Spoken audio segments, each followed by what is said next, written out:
नमस्कार, स्वागत है आप सभी का इस बुलेटिन में। मैं हूं नीलू। करते हैं खबरों की शुरुआत। तो प्रधानमंत्री मोदी कल वाराणसी दौरे पर रहेंगे।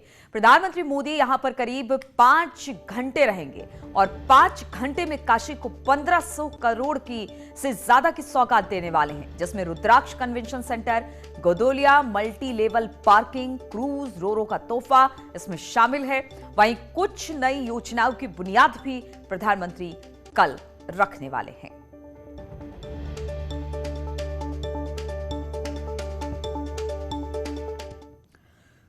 तो प्रधानमंत्री मोदी कल अपने संसदीय क्षेत्र वाराणसी आने वाले हैं, जिसकी तैयारियां लगभग पूरी हो गई है। सीएम योगी ने पीएम के दौरे से पहले तैयारियों का जायजा वो ले चुके हैं। प्रधानमंत्री मोदी काशी को रुद्राक्ष सेंटर का तोहफा देंगे।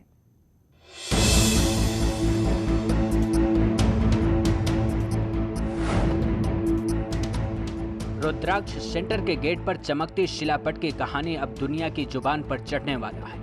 ये बिल्डिंग दो देशों के बीच दोस्ती का प्रतीक बनने वाली है और इसी बिल्डिंग का प्रधानमंत्री मोदी उद्घाटन करने वाले हैं। नई पहचान के साथ नई कहानी लिखने की तैयारी है, जिसका काशी के लोगों को इंतजार है। National merit awardee Rameshwar Singh और स्टेट अवार्डी राजकुमार सिंह की पूरी टीम ने मिलकर के रुद्राक्ष भवन के पूरे मॉडल को एकदम हूबहू उतार दिया है। वैसे ही कलर, जितने खंभे, जितने डिजाइन, सब कुछ। इस सेंटर को पूरी तरह से आधुनिक बनाया गया है ताकि किसी अनहोनी पर हर किसी को बचाया जा सके। इसका उद्घाटन देश के प्रधानमंत्री मोदी करने वाले हैं। उनके स्वागत के लिए गीता श्लोक और वंदे मातरम से लिखा कपड़ा तैयार किया गया है, जो कई दिनों की मेहनत के बाद तैयार हुआ है। इस पीले रंग के कपड़ों में लिखे रुद्राक्ष को जरी से उकेरा गया है। इसको बनाने वालों को उम्मीद है कि इस कला को देखकर प्रधानमंत्री हौसला बढ़ाएंगे, जिससे देश के शिल्पकारों को नई ऊर्जा और देश के लोकल व्यापार को विदेश में नई पहचान मिलेगी। लल्लापुरा निवासी मुमताज अली ने रुद्राक्ष की अंगवस्त्रम को तैयार किया है और वो बेहतरीन अंगवस्त्रम पहली बार इस तरह का प्रयोग हुआ है जब असली रुद्राक्ष के दाने, पंचमुखी रुद्राक्ष के दाने के साथ में और जरी के प्रयोग को तैयार करके और अंगवस्त्र बनाया गया है। और छाई गांव के बच्चेलाल मौर्य ने वंदे मातरम से लेकर के गीता के श्लोक का अंगवस्त्र तैयार किया है, जो कि उनकी इच्छा है कि वो भी माननीय प्रधानमंत्री जी को भेंट किया जाए। तो ये इस आगमन पे एक नया रास्ता आत्मनिर्भर भारत में ग्लोबल से लोकल को ग्लोबल तक पहुंचाने में यह हमें लग रहा है, विश्वास है कि ये वाराणसी कन्वेंशन सेंटर एक महत्वपूर्ण भूमिका निभाएगा। 186 करोड़ की लागत से बने 1200 लोगों की क्षमता वाले रुद्राक्ष कन्वेंशन सेंटर का प्रधानमंत्री मोदी उद्घाटन करने वाले हैं। इस डिजाइन को जापान की कंपनी ओरिएंटल कंसल्टेंट ग्लोबल ने बनाया है। इसको बनाने का काम भी जापान की एक कंपनी ने किया है। इसमें म्यूजिक, कंसर्ट, कॉन्फ्रेंस, नाटक के साथ प्रदर्शनी का आयोजन किया जा सकता है। इसकी आधारशिला 2015 में तब पड़ी थी जब प्रधानमंत्री मोदी और जापान के प्रधानमंत्री शिंजो अबे ने वाराणसी का दौरा किया था।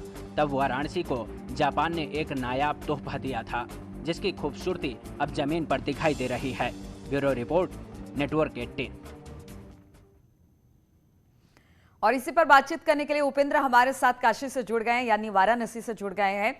उपेंद्र, हम रुद्राक्ष सेंटर को देख रहे थे, अद्भुत बनकर तैयार हुआ है और बस अब ये प्रधानमंत्री की बाट जो हो रहा है कि वो आएंगे और इसका लोकार्पण करेंगे। तो ऐसे बहुत सारे कार्यक्रम कल प्रधानमंत्री के होने वाले हैं, उसको लेकर किस तरह की तैयारियां?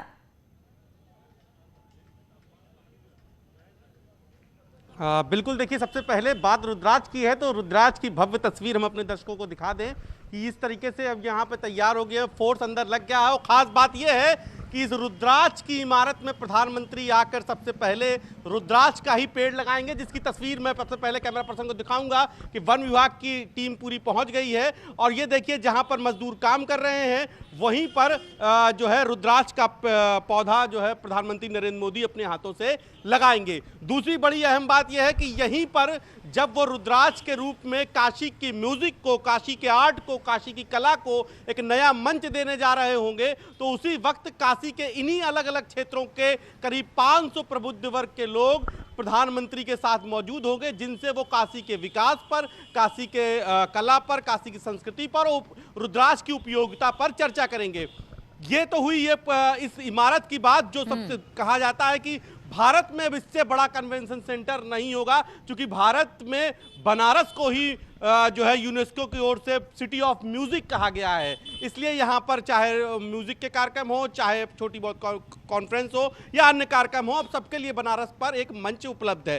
पूरे कार्यक्रम की बात कर ले तो पूरा कार्यक्रम प्रधानमंत्री नरेंद्र मोदी का 3 शिफ्टों में होगा, 3 जगह प्रधानमंत्री का कार्यक्रम होगा। सबसे पहले बनारस हिंदू विश्वविद्यालय के IIT मैदान में वो पहुंचेंगे और वहां पर प्रधानमंत्री करीब 1583 करोड़ रुपए की योजनाओं की शिलान्यास और लोकार्पण के रूप में काशी को सौगात देंगे। उसके बाद वहीं पर करीब 5000 की एक छोटी सी जनसभा है, जिसमें बताया जा रहा है कि कोविड-19 की गाइडलाइन के मुताबिक वहां पर कम भीड़ बुलाई गई है और उनके साथ प्रधानमंत्री जनसभा में संवाद करेंगे। वहां से प्रधानमंत्री सीधे यहीं आएंगे रुद्राक्ष, जहां की आप तस्वीर देख रही हैं, और यहां पर करीब 1.25 घंटे प्रधानमंत्री रहेंगे और यहां पर रुद्राक्ष का पौधा लगाएंगे। इसमें जापान के राजदूत समेत उनका परिवार और अन्य जो जापानी डेलीगेट्स है वो भी यहां पर मौजूद रहेंगे। यहां पर करीब 1.25 घंटे रहने के बाद प्रधानमंत्री का फिर बनारस हिंदू विश्वविद्यालय वापस जाने का प्रोग्राम है। वहां पर प्रधानमंत्री MCH विंग, जो 100 बेड का एक नया अस्पताल बना है। बिल्कुल उपेंद्र, तो कहा जा सकता है पूरी गहमा गहमी इस वक्त बनारस की सड़कों पर देखने को मिल रही है और जबरदस्त तरीके से तैयारी है प्रधानमंत्री के आगमन को लेकर। बहुत बहुत शुक्रिया हमारे साथ जुड़ने के लिए।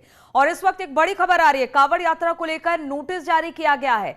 सुप्रीम कोर्ट ने मामले को संज्ञान में लिया है। उत्तर प्रदेश में कांवड़ यात्रा को जिस तरह से इजाजत मिली है, उस मामले को लेकर अब सुप्रीम कोर्ट ने संज्ञान लिया है। जस्टिस फली नरीमन की बेंच ने यह संज्ञान लिया। सुप्रीम कोर्ट ने उत्तर प्रदेश सरकार को एक नोटिस जारी किया है।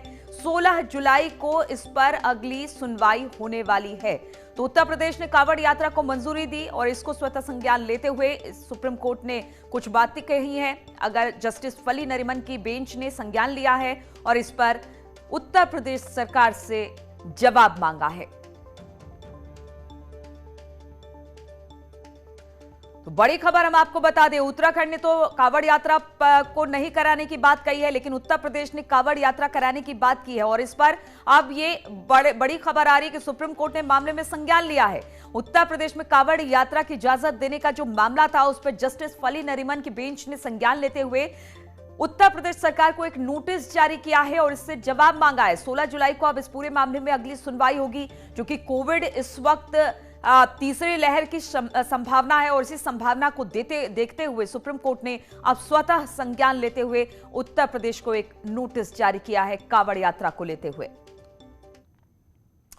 और बढ़ते हैं अगली खबर की ओर। तो अयोध्या में आज से राम मंदिर निर्माण समिति की 2 दिवसीय बैठक शुरू हो गई है। निर्माण समिति के चेयरमैन नृपेंद्र मिश्रा राम जन्मभूमि परिसर से निर्माण स्थल का निरीक्षण करने के साथ कंस्ट्रक्शन कंपनी L&T और टाटा कंसल्टेंसी के अधिकारियों के साथ मंदिर परिसर में बैठक की है। नृपेंद्र मिश्रा ने मिर्जापुर के चुनार से आए लाल पत्थरों का भी जायजा लिया। इससे पहले नृपेंद्र मिश्रा ने रामलला के दर्शन किए और मंदिर की नींव का मुआयना किया। दोपहर 1 बजे सर्किट हाउस में राम जन्मभूमि तीर्थ क्षेत्र ट्रस्ट के सदस्यों और इंजीनियरों के साथ भी बैठक होगी। इस बैठक में महामंत्री चंपत राय, राजा विमलेंद्र मोहन प्रताप और DM अनुज झा शामिल होंगे। बातचीत करने के लिए निमेश इस वक्त अयोध्या से हमारे साथ जुड़ गए। निमेश, एक बैठक तो 1 बजे होनी है, वो काफी महत्वपूर्ण मानी जा रही है, लेकिन एक बैठक हो चुकी है, उसमें अब तक क्या क्या हुआ? देखिए, ये बैठक जो है वो लगातार हो रही है। भवन निर्माण समिति के चेयरमैन नृपेंद्र मिश्रा समय समय पर इस बैठक करके मंदिर निर्माण की तैयारियां और मंदिर निर्माण की जो प्रगति है उसका जायजा लेते हैं। कार्यदायी संस्था, ट्रस्ट के पदाधिकारी उनके सबसे साथ वार्ता करके और मंदिर निर्माण किस गति से हो रहा है, उसमें अभी क्या चेंजेस हुए, तमाम बिंदुओं पर वो अपना लोगों से जानकारी लेते हैं और फिर ये बैठक का क्रम प्रत्येक करीब महीने चलता है। लेकिन अब इधर आज जो है वो बैठक इसलिए अहम है क्योंकि 14 लेयर न्यू मंदिर निर्माण के लिए न्यू की भरी जा चुकी है और 44 लेयर भरी हैं। इसके ऊपर बलुआ पत्थर जो मिर्जापुर चुनार के आए हैं, इन पत्थरों पर मंदिर का फाउंडेशन तैयार होगा। तो इन तमाम बिंदुओं पर अब आगे की कैसे रणनीति होगी मंदिर निर्माण में, आगे अब कब पत्थरों का इस्तेमाल होगा, कब तक ये मंदिर का जो न्यू बुनियाद भरने का काम है पूरा हो जाएगा, तमाम बिंदुओं पर फिलहाल बैठक चल रही है। श्री राम जन्मभूमि तीर्थ क्षेत्र ट्रस्ट में ही जो पदाधिकारी हैं वो हैं, साथ ही राम जन्मभूमि परिसर में ही कार्यदायी संस्था के लोग हैं। विश्वामित्र आश्रम पर ये अहम बैठक चल रही है और यहाँ से बैठक खत्म होने के बाद 1 बजे फैजाबाद जाएंगे, जहाँ सर्किट हाउस में भी ट्रस्ट के पदाधिकारियों तो आज पूरे दिन बैठकों का दौर है राम मंदिर को लेकर और जिस तरह से कार्य प्रगति पर है उसको लेकर इस तमाम बैठकों में चर्चा हो रही है। बहुत बहुत शुक्रिया निमेश, आगे भी इस पर आपसे अपडेट लेते रहेंगे। और गोरखपुर की बात करें तो गोरखपुर दौरे के दूसरे दिन सीएम योगी ने गोरक्षनाथ मंदिर परिसर में जनता दर्शन कार्यक्रम में फरियादियों की समस्याएं सुनी और अधिकारियों को समाधान के तुरंत निर्देश भी दिए। अब वो कुछ देर में गोरखपुर वासियों को 80 करोड़ की सौगात देने वाले हैं। सीएम करीब 41 करोड़ की 75 योजनाओं का लोकार्पण करेंगे, जबकि करीब 40 करोड़ की 48 योजनाओं का शिलान्यास भी सीएम करने वाले हैं। इसके बाद मुख्यमंत्री के एनेक्सी भवन में नवनिर्वाचित ब्लॉक प्रमुखों के साथ एक बैठक भी होगी, जिसमें विकास कार्यों पर चर्चा की जाएगी।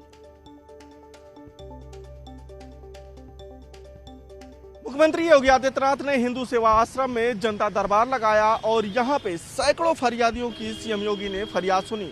आज के जनता दरबार में खासियत ये रही कि पिछले दिनों की जनता दरबार से अधिक भीड़ यहां पे रही।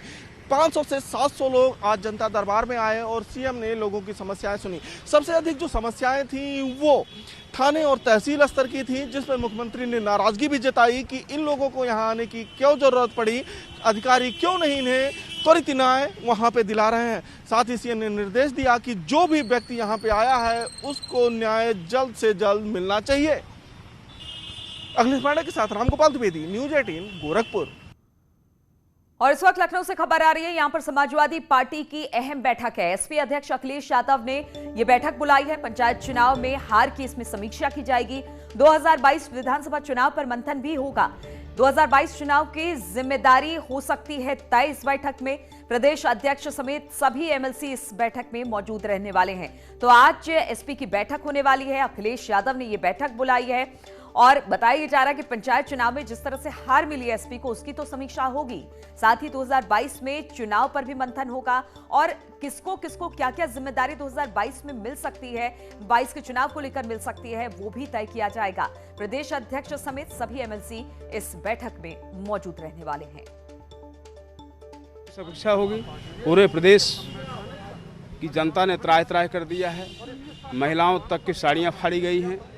वोट समाजवादी पार्टी के लोगों को वोट डालने तक नहीं दिया गया है। अपराधी खुलेआम पिस्टल लहराते हुए बीडीसीओ का अपहरण किए हैं। तो क्या ये सारे मुद्दे भी उठाए जाएंगे? विधानसभा सत्र आने वाला है, सारे मुद्दे विधान परिषद और विधानसभा में उठाए जाएंगे। क्या लगता है कि इनका प्रजातंत्र से पूरी तरह से विश्वास खत्म हो गया है और मानवाधिकारों को हनन हो रहा है। संवैधानिक पूरी तरह से लोगों को छूट नहीं दी जा रही है। इस तरह से उन्हें अधिकार होना चाहिए। अब स्थायी निकाय का चुनाव है, मार्च तक हमारा पीरियड, उससे पहले लगता है नवंबर में दिसंबर में चुनाव करा सकते हैं। उस नवंबर दिसंबर में भी नंगा नाच ये कर सकते हैं, गुंडागर्दी कर सकते हैं। इससे जो लोगों की भावनाएं हैं, जो लोग वोट देना चाहते स्वतंत्र रूप से, उनको छीना जा रहा है उनके अधिकारों को। उसको रोकने के लिए माननीय राष्ट्रीय अध्यक्ष जो रणनीति बनाते हैं, हम लोग उसका पालन करेंगे, जिससे 2022 में जनता की भावना के अनुरूप सरकार बननी चाहिए, जो विकास कर सके, जो उनके साथ में साथ दे सके। और इस वक्त सीधे रुख करेंगे गोरखपुर का, जहां पर सीएम योगी आज गोरखपुर वासियों को सौगात देने वाले हैं। तस्वीरें हम आपको दिखा रहे हैं। सीएम योगी इस वक्त लाइव मंच पर दिखाई दे रहे हैं। गोरखपुर वासियों के लिए विकास योजनाओं की सौगात लेकर सीएम आए हैं। कल भी अगर बात की जाए तो कुछ योजनाओं का इन्होंने शिलान्यास लोकार्पण किया था और आज भी सीएम योगी 41 करोड़ की 75 योजनाओं का लोकार्पण करने वाले हैं। वहीं 40 करोड़ की 48 योजनाओं का भी शिलान्यास होगा। सीएम योगी को आप देख पा रहे हैं, लगातार गोरखपुर की विकास की बात यहां पर होती है तो विकास कार्यों में ब्लॉक प्रमुखों की भूमिका पर भी आज सीएम के दौरे के दूसरे दिन चर्चा हो सकती है। तो विकास कार्य की सौगात तो मिलेगी ही, साथ ही आगे इन विकास कार्यों को किस तरह से बढ़ाना है इस पर भी चर्चा होगी।